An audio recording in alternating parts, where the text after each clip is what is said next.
Baik, Bismillahirrahmanirrahim. Assalamualaikum warahmatullahi wabarakatuh. Waalaikumsalam warahmatullahi wabarakatuh. Alhamdulillahirrahmanirrahim. Pada kesempatan siang hari ini kita bisa sama-sama kembali berkumpul untuk bermuajahah dalam majelis ilmu bersama Ustadz kita Ustadz Ahmad Jailani. Marilah kita mulai kajian pepanan pada siang hari ini dengan sama-sama membaca Al-Basmalah. Bismillahirrahmanirrahim. Bismillahirrahmanirrahim. Pada Ustadz, waktu dan tempat kami persilahkan. Kami terpada Ustadz. Bismillahirrahmanirrahim. Assalamualaikum warahmatullahi wabarakatuh. Waalaikumsalam warahmatullahi wabarakatuh. Alhamdulillahirabbil alamin. Wassalatu wassalamu ala asrofil anbiya'i wal mursalin wa imamil muttaqin wa ala alihi wa ashabihi wa ba'du. Allahumma inni a'udzu bika an aqula aw qala aw azla aw zala aw azlima wa tulana aw azla yusna alayya. Rabbi shrah li sadri wa yassir li amri wa hlul 'uqdatam min lisani yafqahu qawli. Subhanallah. Ini wa akhwati rahimakumullah. Alhamdulillah di pagi menjelang siang ini kita diizinkan oleh Allah Subhanahu wa taala untuk berjumpa kembali di kajian rukun kita, dan kita tetap masih membahas kitab Buyu Al-Mu'assirah, jual beli kontemporer, yang ditulis oleh Syekh Yusuf As-Sabatin rahimahullah taala, dan kita sudah masuk di bab ketiga tentang fasah, batil, dan fasadnya. Walaupun sebelumnya kita sudah pernah bahas, sepertinya penulis ingin lebih merincikannya, lebih bagian-bagian istilah tadi, yaitu fasah, batil, sama fasad. Ya, tidak ada tiga istilah. Ya. Pertama fasah, batil, dan fasad. Ya, fasah, ekho, batil, dan fasad, pakai dal, fasad. Tidak ada tiga pembahasan. Nah, kenapa ini dibahas? Karena si penulis berpandangan bahwa syarat-syarat, ya, jadi persyaratan berbagai syarat di dalam akad dan tasarruf.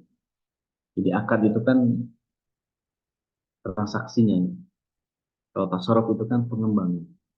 Jadi barang yang sudah dimiliki dari transaksi akad jual beli itu boleh ditasarrufkan, tasarrufnya dijual kembali, kita kemudian kelola, misalkan dihibahkan, itu namanya tasarruf. Tidak mungkin ada hak tasarruf kalau barang itu belum menjadi hak milik, ya, ya. Jadi barang yang belum dimiliki oleh kita tidak boleh kita tasarrufkan, ya, tidak boleh kita kembangkan, tidak boleh kita kelola, tidak boleh kita membuat akad lain dengan orang lain. Ini namanya, kenapa? Karena ya belum sah kita miliki. Nah, menurut penulis, jadi bahwa persyaratan atau syarat di dalam akad tasarruf, adanya larangan atas akad dan juga tasarruf, serta terjadinya goror di dalam akad atau tasarruf, ini bisa berpengaruh terhadap akad dan tasarruf itu. Ya. Jadi syarat, kemudian larangan, dan goror di dalam akad dan tasarruf itu bisa berpengaruh terhadap akad dan tasarruf itu. Bisa menjadikannya batil atau fasad. Ya. Nah, kadang-kala terjadi fasah di dalam akad, meski akad tersebut adalah sah. Dan itu disebut dengan pembatalan atau itholah dalam bahasa pembatalan. Nah, maka kemudian akibat ada syarat, larangan, kemudian goror, itulah yang kadang-kala menyebabkan batil atau fasad itu membutuhkan pembahasan berikut ini, yaitu fasah itu apa, batil itu apa, fasad itu apa. Nah, fasahnya akad itu tidak sama dengan batilnya. Ya. Akad yang batil sejak dari asalnya itu memang sudah tidak bisa diakadkan lagi. Apa maksudnya, sudah dianggap tidak berakad. Ketika akad itu dinyatakan batil, berarti sebenarnya akadnya belum terjadi karena batal gitu. Nah, sedangkan fasahnya suatu akad itu maknanya bahwa akad itu sebelum fasah adalah sah. Jadi yang namanya fasah itu akadnya tetap sah, ya, berlaku dan menghasilkan semua implikasinya. Berarti akad itu boleh ditasarufkan, ya, boleh dimiliki barang itu, boleh ditasarufkan, ya, boleh di apa saja, karena akadnya sah, ya, ketika belum difasah. Nah, memfasah akad itu boleh dilakukan dengan keridhaan kedua pihak, meski akad tersebut adalah akad yang sah. Maka itulah disebut dengan batal. Nah, gitu ya. Jadi kalau yang pertama batal, ya, batalnya akad itu sejak awal itu memang batal. Dari sisi mungkin lihat syaratnya itu bisa membatalkan, atau ada larangan yang membatalkan akad itu, atau juga karena ada goror yang membatalkan akad itu. Maka batal sejak awal, tidak terjadi akad. Dianggap tidak terjadi akad. Itu namanya akad yang batal. Nah, ini ada akad yang sah, ya. Akadnya sah dan barang yang itu boleh dimiliki, juga boleh ditasarufkan. Tapi kemudian si pembeli mempasah namanya. Mempasah itu apa? Menggugat, ya, mencoba apa namanya, komplain terhadap akad yang sudah terjadi. Ya. Nah, memfasah ini bisa menjadi batal akadnya, atau juga tidak jadi batal, tergantung keriduan dari kedua belah pihak, baik si pembeli dan si penjual, atau si penyewa dengan yang misalnya yang menyewakan, ya, gitu ya. Nah, pembatalan itu disebut dengan iqalah, ya, pembatalan itu disebut dengan iqalah. Makanya Rasulullah SAW bersabda, man aqala musliman bai'atahu aqalallahu asaratahu. Ya, siapa saja yang membatalkan jual beli dengan seorang muslim, maka Allah akan memaafkannya. Maksudnya apa? Ya, kalau memang keduanya ridho, akad itu dibatalkan, jual beli itu dibatalkan, tidak jadi, ya sudah, berarti memang Allah ridho. Yang penting keridhoan yang kedua belah pihak. Ya. Bahkan riwayat lain mengatakan man aqala bai'a akhihi aqalallahu asaratahu yaumil qiyamah. Siapa saja yang membatalkan jual beli saudaranya, maka Allah memaafkannya pada hari kiamat. Tapi kata kuncinya adalah keriduan kedua belah pihak. Nah, baik. Nah, setiap akad fasah dengan sendirinya itu mustahil dilaksanakan. Kenapa? Karena akad yang sedang berlangsung secara kontinu pun akan fasah jika kehilangan sesuatu yang menjadi sandaran eksistensinya. Ya, akad yang sedang berlangsung, ya, adalah akad yang implementasinya memerlukan jangka waktu tertentu seperti ijarah, ya, atau i'arah. Sebab pemenuhan sesuatu yang diakadkan dalam kedua akad tersebut memang berlangsung secara bertahap. Akad kontinu itu posisinya seperti akad-akad yang diperbaharui seiring dengan waktu. Lawannya adalah akad yang seketika. Jadi ada akad, ya, al-aqdul mustamir, ada al-aqdul al-fawri. Al-aqdul mustamir itu akad yang memang berjangka panjang. Ya. Misalkan seperti akad sewa menyewa itu kan ada jangka panjang, ada waktunya. Ya, akad sewa menyewa kan ada waktu. Misalkan saya menyewa rumah selama, ada jangka waktunya. Saya menyewa mobil ini selama 1 tahun. Itu kan ada jangka panjang, jangka waktunya. Ya. Ini al-aqdul al-mustamir, waktu yang ada waktu. Dan ada al-aqdu al-faur. Al-aqdu itu al-akad yang tidak memerlukan jangka waktu. Ya, tidak juga dipakai terus-menerus. Tetapi seketika, seperti jual beli.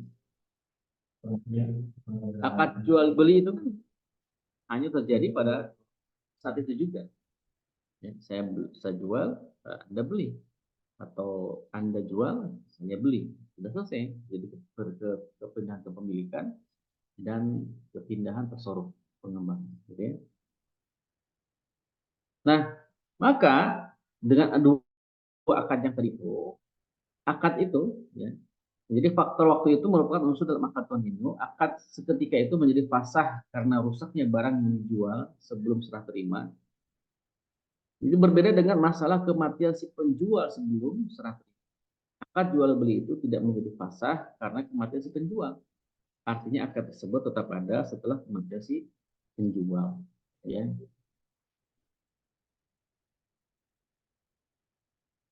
Nah, jadi akad itu bisa menjadi fasah ketika barang itu rusak sebelum terjadi serah terima. Ya, otomatis tuh. Misalnya akadnya sudah, ya, dia misalkan dengan jual beli modelnya salam gitu ya, karena hanya melihat speknya saja, dijelaskan speknya, kemudian akad jadi akad jual beli, lalu barangnya dikirim. Ya. Nah, ketika dikirim ternyata barangnya rusak. Ya. Ini sudah otomatis memfasah, memfasah tersendiri. Jadi langsung memfasah. Jadi bisa si pembeli bisa langsung melakukan klaim rusaknya barang. Ya. Ini boleh kemudian membatalkan akad. Atau kemudian si pembeli tidak membatalkan akad, dia menerima barang yang memang cacat tersebut. Ya, maka itu sah-sah saja. Jadi kata kuncinya boleh se, apa namanya, ketika terjadi keriduan antara si penjual dan si. Nah, itu kalau berkaitan dengan akad yang mustamir tadi seperti sewa menyewa atau akad al-faur, ya, yang seketika, ya.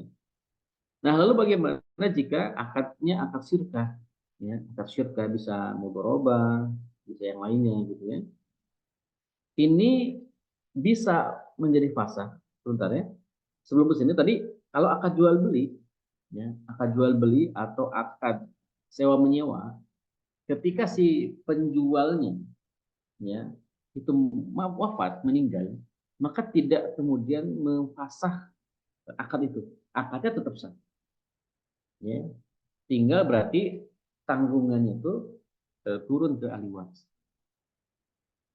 Nah, beda dengan akad syirkah. Kalau akad syirkah itu akad mudorobahnya misalkan itu menjadi fasah disebabkan kematian salah satu pihak. Kenapa? Karena sebab akad ini tidak memunculkan kewajiban-kewajiban yang memiliki implikasi terbaru gitu. Di eksistensinya bersandar pada eksistensi pihak yang berakad. Ya, misalkan eh, si sahibul malnya wafat, ya kan? Kalau mudoribnya tetap ada, maka otomatis akad ini menjadi fasah. Ya, artinya berimplikasi kepada batal. Ya. Kalau mau dilanjutkan harus diperbaharui, ya, dengan ahli waris. Tidak bisa kemudian otomatis turun ke ahli waris. Ini harus diperbaharui, harus dibicarakan dengan ahli waris.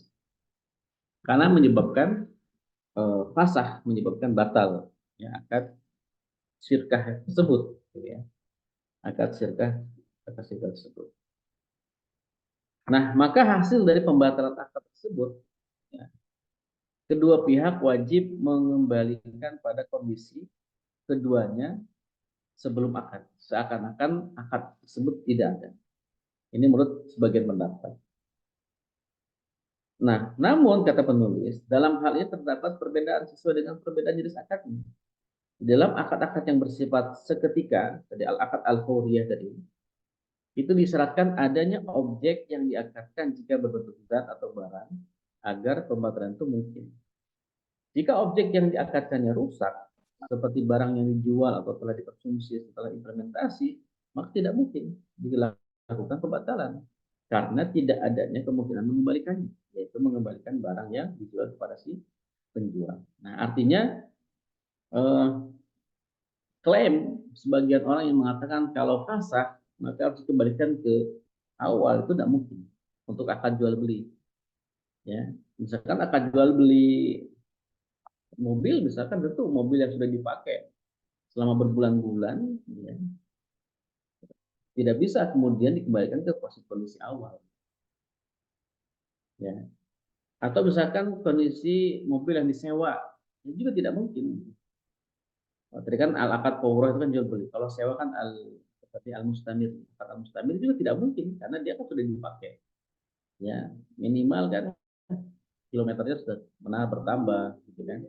Kemudian daya kerja mesinnya juga sudah bertambah. Tidak mungkin dikembalikan ke kondisi seperti sebelum terjadi akad. Ya.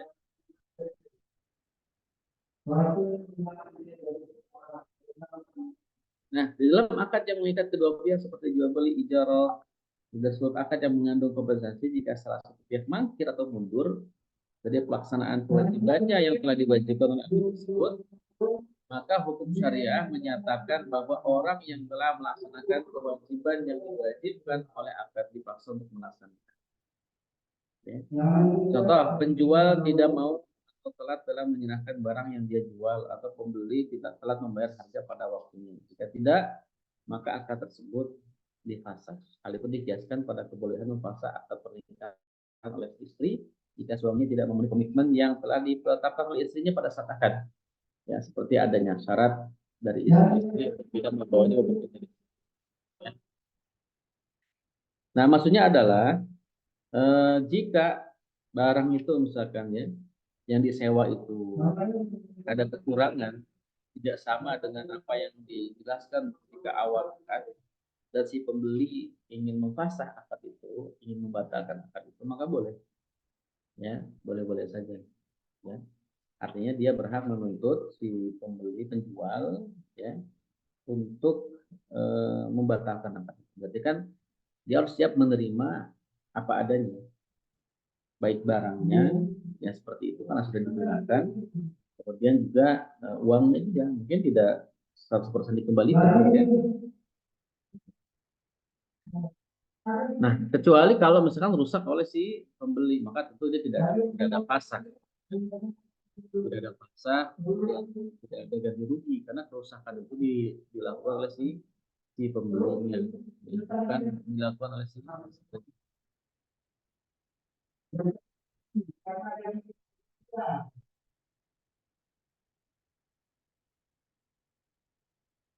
Baik, ini yang pertama ya. Jadi apa namanya, fasakh, ya, fasakh. Kemudian pihak yang memiliki hak memfasakh, ya, kita lakukan. Nah, siapakah pihak yang memiliki hak untuk memfasakh? Ada beberapa kondisi. Yang pertama, akad-akad yang mengikat kedua pihak, seperti jual beli, ijarah, solo dan sebagainya. Fasakhnya adalah seperti pengakadannya. Tidak bisa dilakukan kecuali dengan kesepakatan kedua pihak yang berakad, selama tidak terjadi sesuatu terhadap akad itu yang bisa menanggalkan sifat mengikat dalam hak salah satu pihak. Ya, contoh, seseorang membeli suatu barang, lalu ia mendapatnya cacat, maka ia berhak memfasah jual beli itu dan meminta kembali harga yang sudah ia bayarkan. Ya, jadi ini pertama itu akad-akad yang mengikat kedua pihak, jual beli dan ijarah, ya, itu boleh memfasah. Yang penting terjadi keriduan di antara dua belah pihak.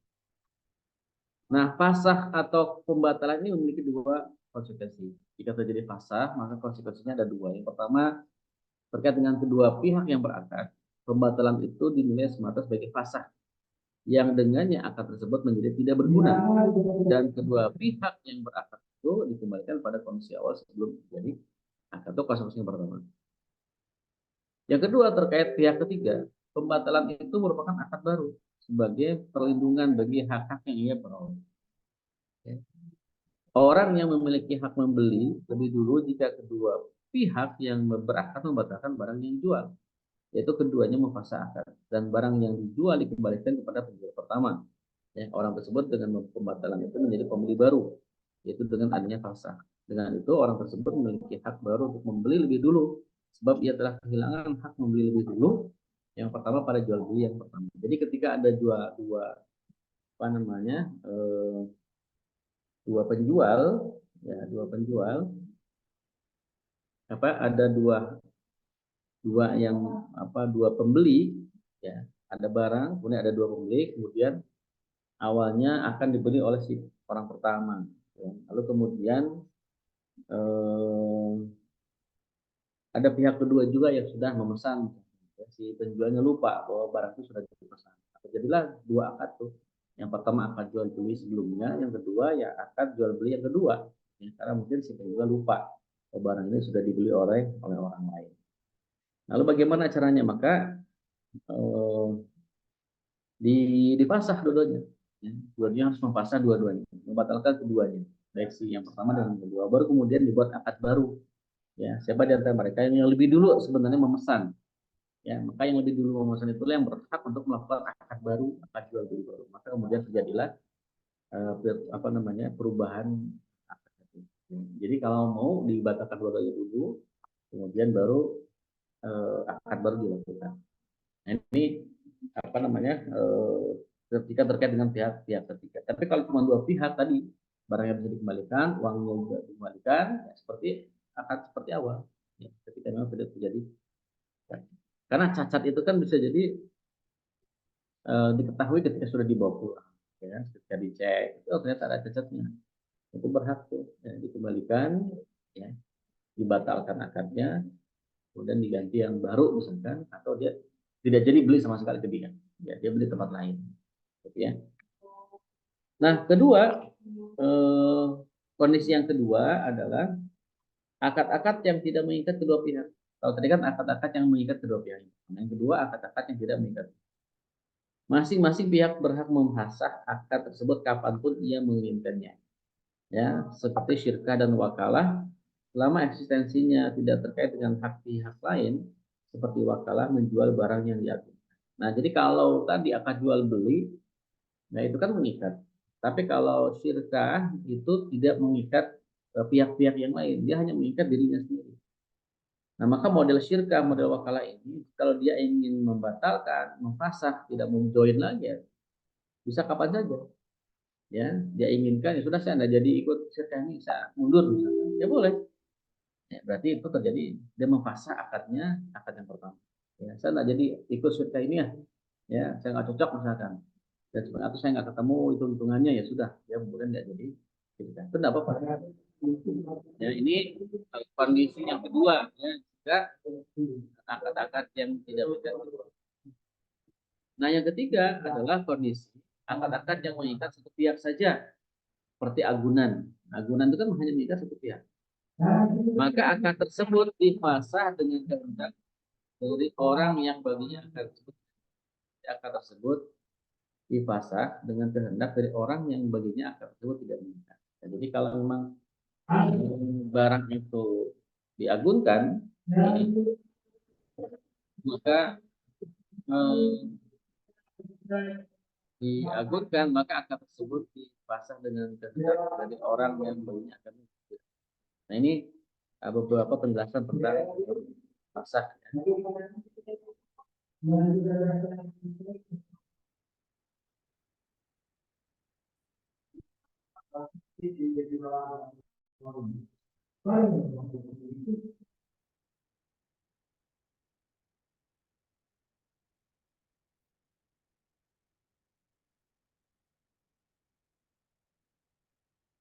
Oh, ini sebentar ya, ini ada rambut.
Ya, kita lanjutkan. Yang kedua batil ya. Tadi fasah ya, sudah. Yang kedua batil. Ya. butlan ya, bahasa Arabnya al-butlan. Butlan itu artinya secara bahasa jatuh sesuatu karena rusak. Butlan itu jatuh, sesuatu yang jatuh karena rusak. Nah, secara fikih istilah butlan itu adalah tidak adanya keabsahan suatu perbuatan yang memiliki implikasi syar'i, ya, atau tidak diperolehnya tasarruf yang bernilai dalam pandangan syariat. Jadi butlan atau batil secara fikih itu tidak sah, ya, suatu perbuatan kemudian tidak diperolehnya hak tasarruf dari sesuatu yang diakatkan dalam pandangan syariat. Nah, sesuatu yang esensinya tidak kita miliki itu berarti sebenarnya keberadaannya seperti tidak ada. Ya, jadi sesuatu yang tidak diakatkan, ya, atau batal akadnya, maka sesuatu itu tidak bisa kita miliki. Seolah-olah tidak ada saja. Makanya kalau ada akad pernikahan yang batal itu tidak sah suami atau istri itu berhubungan, ya. Karena akadnya tidak sah. Itu implikasi daripada nah, akad batil berarti akad yang tidak syar'i, ya, pada pokok atau pada rukunnya, ya. Jadi batal itu atau butlan itu bisa terjadi dalam akad ketika ada beberapa rukun yang tidak terpenuhi. Ya, maka terjadilah batil.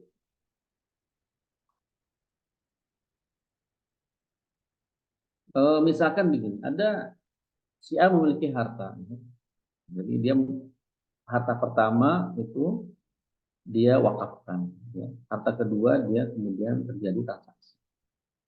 Ya, jual beli itu sah pada harta yang menjadi miliknya dengan mengambil bagian dari harganya dan batil pada harta yang diwakafkan. Makanya kalau kita mau wakaf, pisahkan aja ini saya wakaf, gitu ya. Nah, jangan sampai kemudian istilah itu digabungkan. Jadi hartanya misalkan saya berniat wakaf 100 juta, 100 jutanya lagi uang saya. Nah, itu kan nyampur tuh. Lalu kemudian saya beli barang, gitu ya, dengan harga 200 juta, 100 juta, gitu ya. Nah, kalau uang wakaf kita pakai di situ, ya, misalkan terpakai, maka itu tidak sah itu yang uang wakaf, karena wakaf itu tidak boleh diperjualbelikan. Wakaf itu digunakan untuk kemaslahatan umat. Apa digunakan untuk apa? Misalkan kita ketitipan uang wakaf. Nah, makanya bagus sekali wakaf itu dipisah, ya, dipisahkan dengan rekening pribadi. Ini khawatir nyampur. Karena ketika kita pakai uang itu, maka sah apa terjadi jual beli kalau uangnya uang kita. Tapi kalau sudah nyampur dengan uang wakaf, yang nyampurnya uang wakaf itu menjadi tidak. Kan sayang gitu ya, kita berangkat jual beli ternyata sebagian dari uangnya uang wakaf kita pakai buat beli sesuatu, maka sebagian daripada barang itu sudah tidak sah kita miliki. Jadi angka baiknya kalau dipisah saja. Nah, tadi sudah saya jelaskan apa bedanya batil dan fasih. Jadi batil ini akad tersebut sejak asasnya tidak terjadi. Jadi kalau batal itu sejak awal akadnya tidak terjadi. Tapi kalau fasih itu akadnya tetap sah, cuma di tengah jalan itu si pembeli atau si penjual membatalkan, memfasah akad itu. Ya, jadi kalaupun andai kata tidak terjadi fasah, maka ya sah-sah saja jual beli. Tidak terjadi fasah misalkan, ya, maka sah-sah saja. Tapi kalau batal sejak awal itu memang sudah batal. Jadi tidak terjadi akad intinya gitu. Walaupun secara nyata sudah terjadi akad karena tidak terpenuhi rukunnya, maka ya, sebenarnya secara hukum tidak sah, tidak terjadi. Nah, jadi kalau batal itu sejak awal akad, kalau fasah itu akadnya sah pertama, tapi di tengah jalan kemudian ada yang ingin memfasahnya. Nah, akibat batil atau akibat-akibat implikasi dari sesuatu yang dibatalkan adalah yang pertama, batal juga seseorang yang ada apa sesuatu yang ada di dalamnya, ya. Seperti syarat-syarat. Ya, jadi akadnya batil, maka batil pula syarat-syarat yang disepakati itu. Ya. Jika telah berlangsung serah terima di antara kedua pihak dalam suatu akad batil, maka serah terima itu statusnya juga batil. Jadi kalau batil itu mengimplikasinya luas. Syarat-syaratnya juga menjadi tidak sah, kemudian serah terimanya juga tidak sah, ya. kemudian barangnya juga tidak dimiliki oleh orang yang membeli tersebut, ya, kemudian harganya juga tidak sah, ya, kemudian dia tidak bisa ditasarufkan karena tidak sah. Jadi kalau yang batil implikasinya mana-mana. Ya. Kalau batil itu ibaratnya tidak terjadi akad saja. Itu yang pertama, jadi akibat atau implikasi daripada batalnya sesuatu. Yang kedua, jika tasarruf yang bersifat praktis batil, maka tasarruf itu harus ditolak dan kondisi-kondisinya dikembalikan pada kondisi sebelum tasarruf. Ya, seandainya kedua pihak sudah melakukan serah terima barang yang dijual dan harganya, maka barang yang dijual dan harganya itu wajib dikembalikan kepada pemilik masing-masing.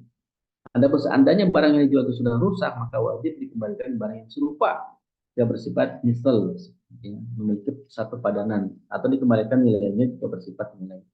Sebab hukum asal dalam jaminan harta adalah harus sebanding.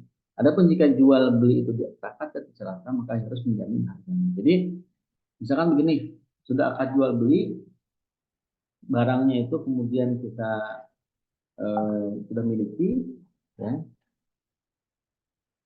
Tapi kemudian barang itu kita tasarufkan dengan cara yang batil, ya. Kita tasarufkan dengan cara yang batil. Jadi maka tasaruf itu harus ditolak.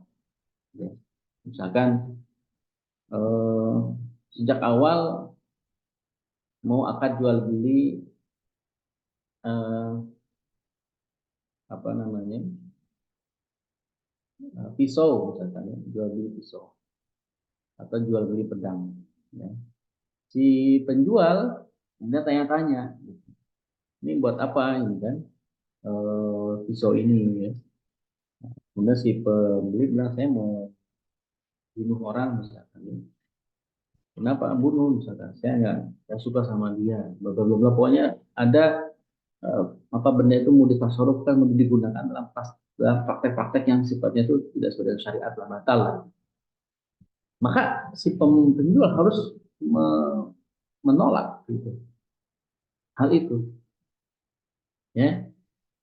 Dan jika sudah terjadi serah terima yang jual, maka barang itu harus dikembalikan, ya, dipaksa kembali, karena si penjual tahu barang itu mau digunakan untuk apa, mau melakukan tindakan kejahatan yang hukumnya haram, ya, artinya harus segera kita ambil, gitu. Ya, jadi ini kalau tasarrufnya itu sudah seperti itu, ya, sudah jelas dari awal dia ngomongnya begitu. Nah, ini kedua. Yang ketiga, implikasi batil itu juga akad yang batil tidak bisa menerima adanya persetujuan.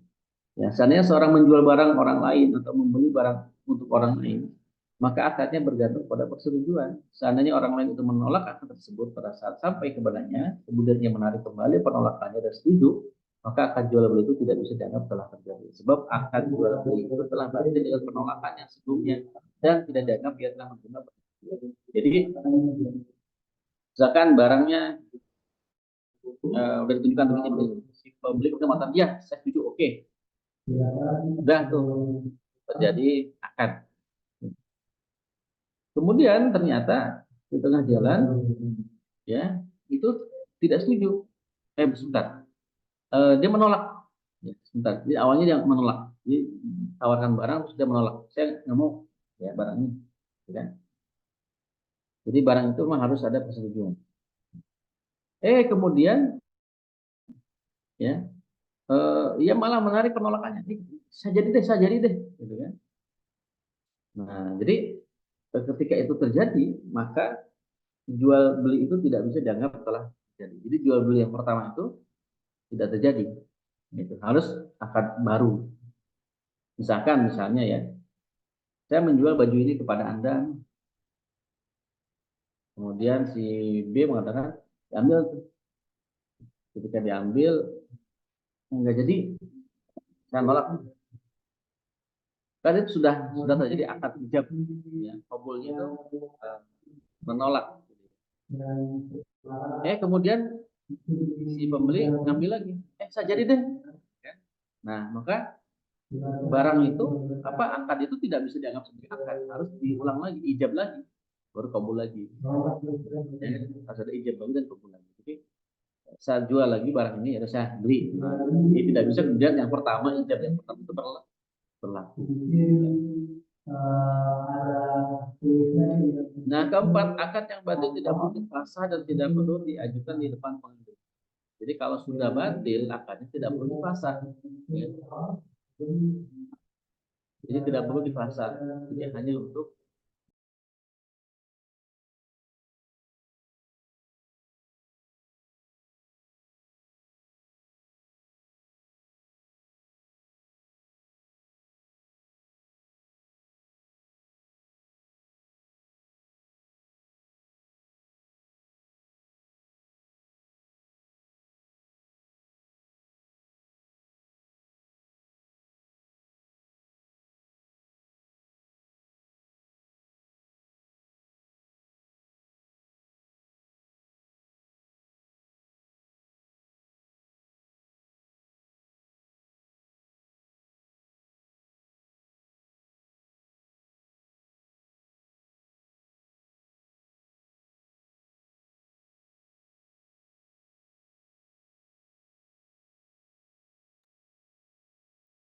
tape, ya.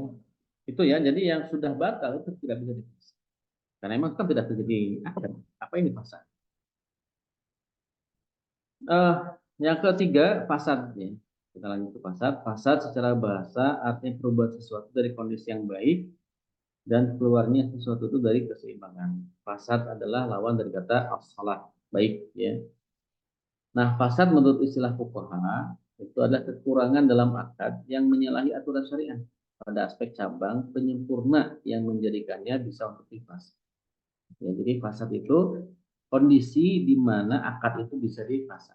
Gitu ya. Misalkan ada yang kurang, ya, ada yang menggantung, syaratnya mualaf misalkan, gitu. Maka itu menjadi fasad dan itu bisa dihilangkan dengan fasad.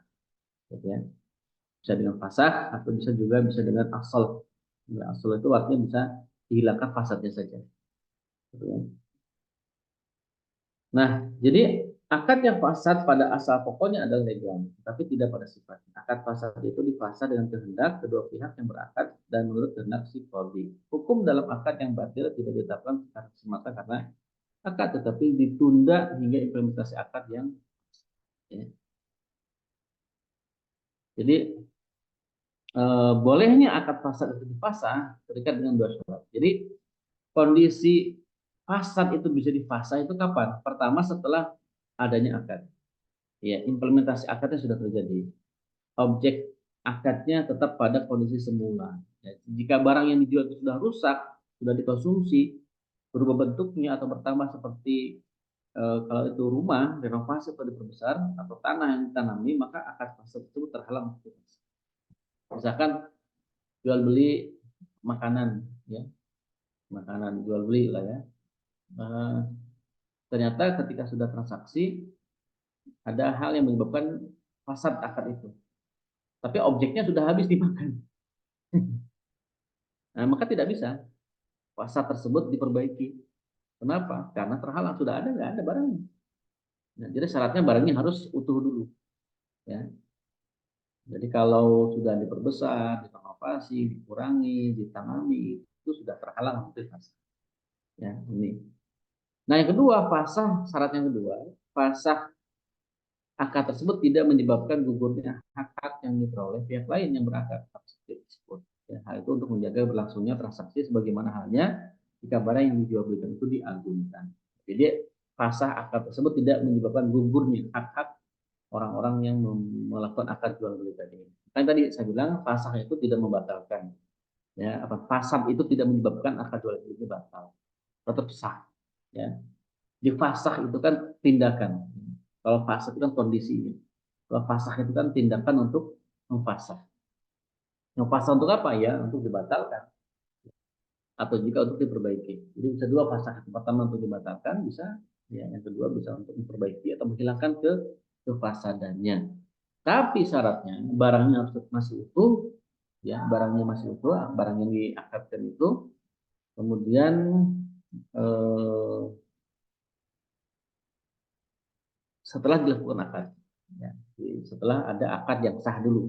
Jadi kalau akad dari awalnya batil ya tidak ada fasad, tidak ada fasad, berarti tidak terjadi akad.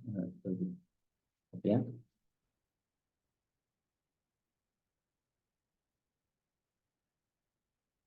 Nah, sebab-sebab terjadinya fasadnya akad. Ya, ada beberapa sebab terjadinya fasad akad. Inilah yang menyebabkan akad itu fasad. Yang pertama, majhul. Majhul tidak jelas.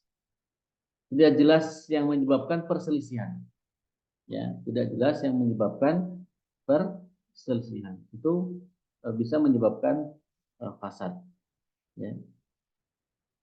Misalkan pertama tidak jelas objeknya, objek yang dia katakan dengan jelas. Ya. Kemudian yang kedua, ketidakjelasan kompensasi dalam akad finansial yang mengandung kompensasi. Ya, tidak jelas harganya. Tiga, tidak jelas tempo. Ya, akad yang di dalamnya berlaku tempo. Memang ada tempo yang mengikat, tidak jelas temponya. Ya. Jadi misalkan ijarahnya itu, ya, berapa lama dia menyewa barang, ya, maka itu bisa fasad. Harus jelas berapa lama dia menyewa barang. Ya. Yang ketiga, tidak jelas kepercayaan yang disyaratkan dalam akad. Ya, jadi syaratnya itu tidak jelas. Maka ini menyebabkan jual beli ini fasad.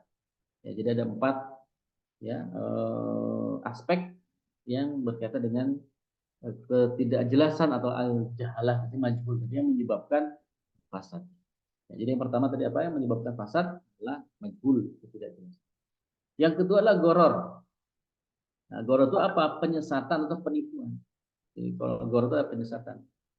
Nah, goror itu ada 2. Yang pertama goror pada asalnya, pada objek yang diakadkan, yang menyebabkan batalnya akad, misalkan jual beli janin itu kan goror, ya.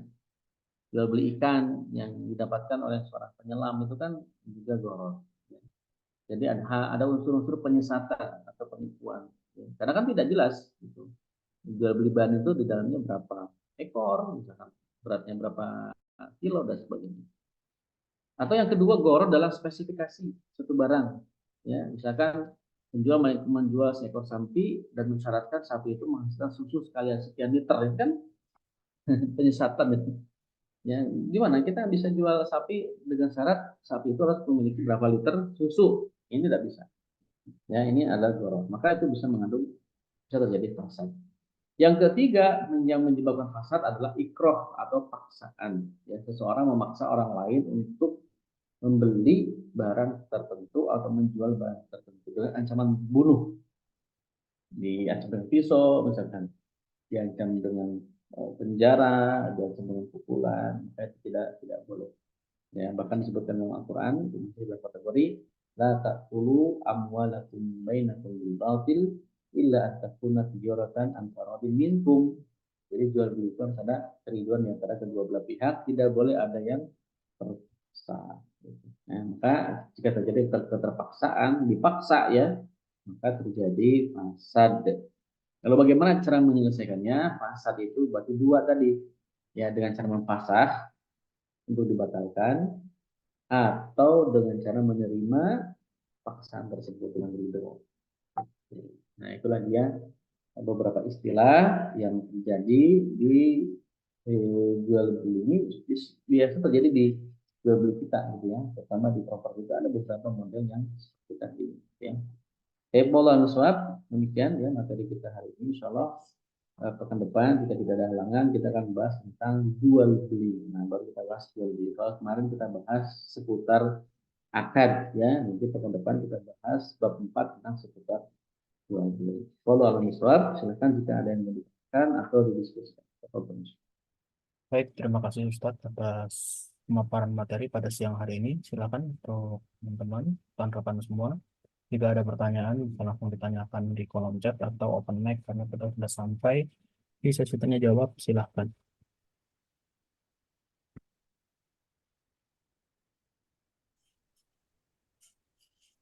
Boleh saya dulu. Ya, silakan. Assalamualaikum Ustaz. Insyaallah. Waalaikumsalam warahmatullahi wabarakatuh. Dalam perjalanan, Bu? Enggak, ini ada di rumah sih. Oh. Iya. Ustaz, terkait dengan tadi materi hari ini, saya pengen tanya terkait dengan pasah, mempasah gitu. Kalau ada ini kalau kasusnya di ini ya di properti gitu, jual beli tanah gitu ya, atau kafling. dia pembeliannya nggak cash gitu ya. Terus kemudian di perjalanan dia memfasah gitu. Kan itu sudah ada mulai pembayaran gitu. Nah, itu kalau seperti itu apa namanya? Bagaimana gitu untuk ininya sendiri secara syariah itu apakah eh, penjual ini harus mengembalikan gitu ya apa yang sudah diangsur itu kepada ini, atau boleh kita ini apa namanya Islam menentukan ini kami nggak mau gitu untuk mengembalikan itu gitu. Itu gimana Tat kira-kira? Ya. Nah, fasakh itu memang hak si pembeli atau hak si penjual. Jadi memfasakh itu bisa di sisi si penjual, bisa sisi dari si pembeli. Pertama, yang kedua, fasakh itu terjadi ya atas keriduan kedua belah pihak. Ya. Jadi fasakh itu terjadi ketika ada keriduan dari si dua belah pihak. Jadi si A ridho difasakh, si B juga ridho memfasakh. Nah, berarti ketika ada salah satu pihak yang tidak ridho, berarti belum terjadi fasakh. Ya, tidak bisa terjadi fasakh. Jadi harus ada keriduan dari kedua belah pihak. Nah, berarti ini dilihat dari kemaslahatan. Jika si penjual melihat si pembeli ini memang tidak mampu lagi membayar, ya, tidak mau membayar, ditunda-tunda juga apa dipertahankan juga misalnya dia tidak bisa bayar dan sebagainya karena dia punya hutang. Dan untuk kemaslahatan dia menerima fasaknya. Maka dengan syarat barang itu belum ditasarufkan. Jadi yang penting barang yang dibeli itu tanah itu belum ditasarufkan, belum diagunkan sama si pembeli, belum ditanami, belum dibangun macam-macam sama si pembeli ya. Kami ini jual ke tanah nih. Maka itu bisa dilakukan pasar. Si penjual ya tidak mengembalikan uang yang disetorkan, kemudian si tanah itu kembali ke si penjual. Karena memang itu ketika terjadi fasakh, syaratnya tadi barang objeknya belum diapa-apain, kemudian sudah terjadi akad sebelumnya, maka ya silakan. Untuk keriduan tadi udah ini uangnya semuanya diberikan. Karena kan memfasakh itu berarti membatalkan akad. Ketika membatalkan akad berarti mengembalikan kembali posisi sebelum akad. Artinya barang itu menjadi milik si penjual, kemudian uang itu dikembalikan ke si pembeli ke seutuhnya, seutuh dengan uang yang dia cicilkan. Nah, kalau dilihat dari sisi syariat hukumnya begitu.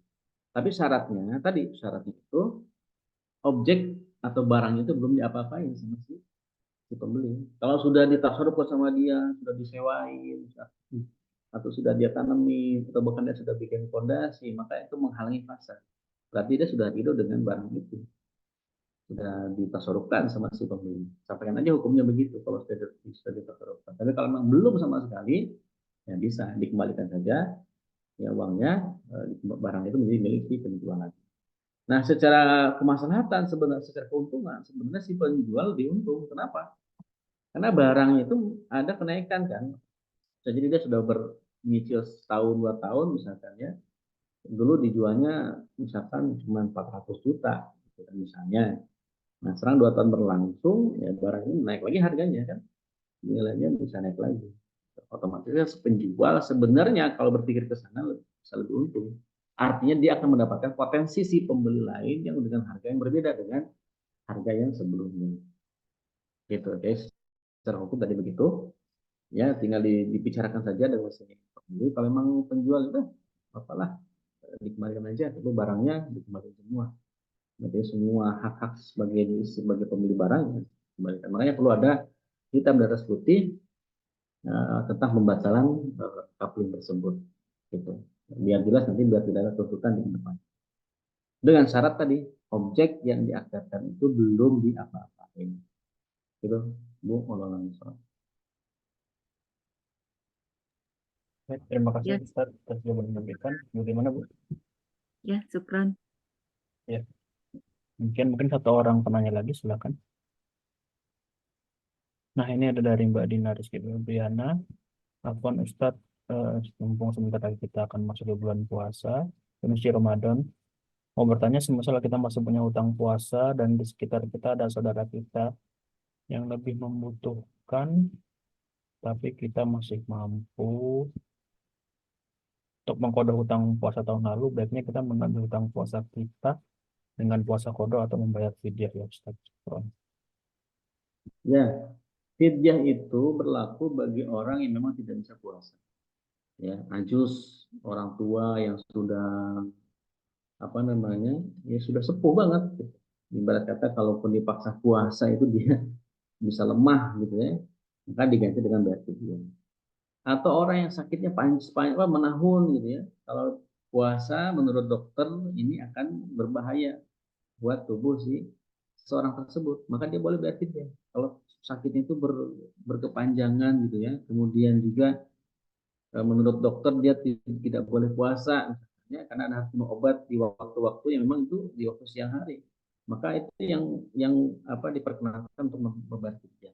Nah, bagi kita yang masih mampu mengkodok, maka kodok, tidak boleh fidyah, ya tetap harus kodok. Ya, disegerakan ya, apalagi sebentar lagi kita Ramadan ya, tinggal 3 bulan atau 4 bulan lagi ya, 3 bulan lebih lah ya. Segera membayar hutang puasanya itu. Ya, tidak bisa diganti dengan fidyah. Ya. Kecuali tadi bagi yang ajus, bagi yang misalkan sakitnya berkepanjangan, setelah dokter dia tidak boleh puasa, karena makan obat dan sebagainya, atau orang yang masih koma sampai sekarang, gitu, itu bisa diganti dengan bayar fidyah. Gitu. Allah. Terima kasih untuk Mbak Lida.